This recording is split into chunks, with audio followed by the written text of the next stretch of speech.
This is National Native News. I'm Megan Kamrick in for Antonia Gonzalez.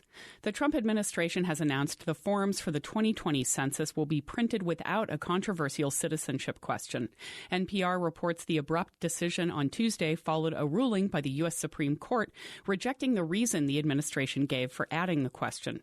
The National Congress of American Indians previously issued a resolution opposing the citizenship question on the census form.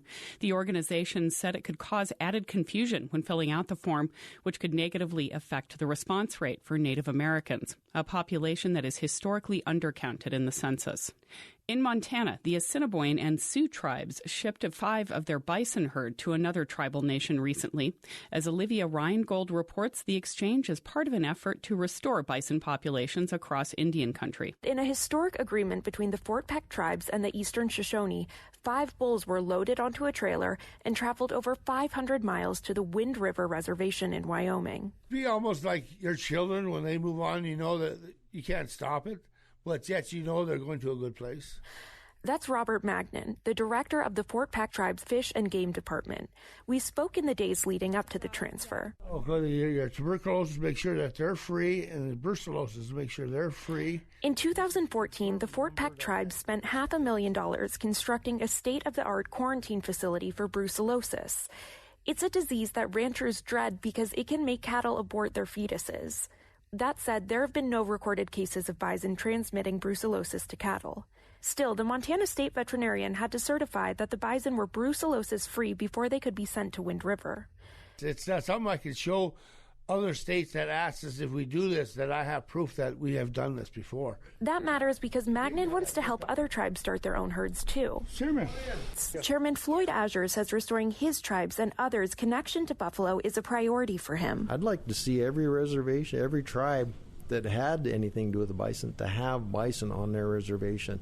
And if we can assist them in any way, that's what we're here for. This summer, the Fort Peck tribes plan to give 5 more bison to another tribe.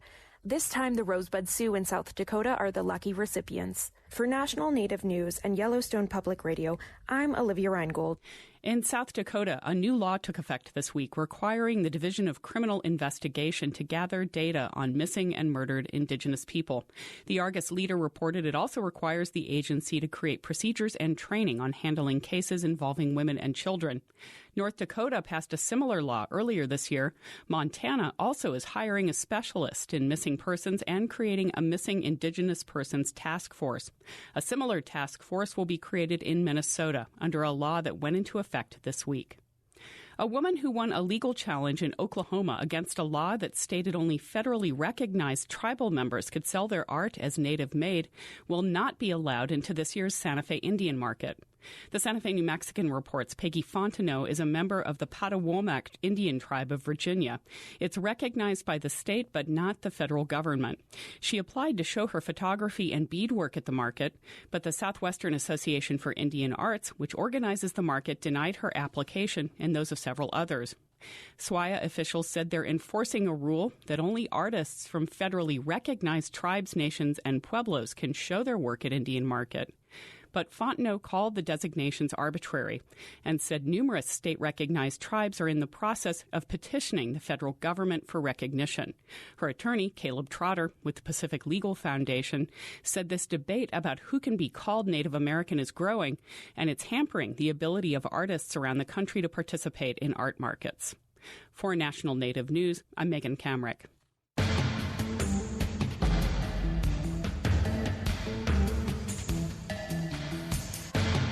National Native News is produced by Koahnic Broadcast Corporation with funding by the Corporation for Public Broadcasting. Support by the American Indian Higher Education Consortium, working to ensure tribal colleges and universities are included in our higher education system.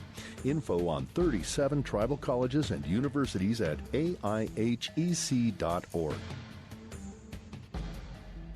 Support by the Wheelwright Museum, New Mexico's oldest nonprofit independent museum. The Wheelwright presents exhibitions of contemporary and iconic Native art, and there is no charge for Native visitors. Info at wheelwright.org.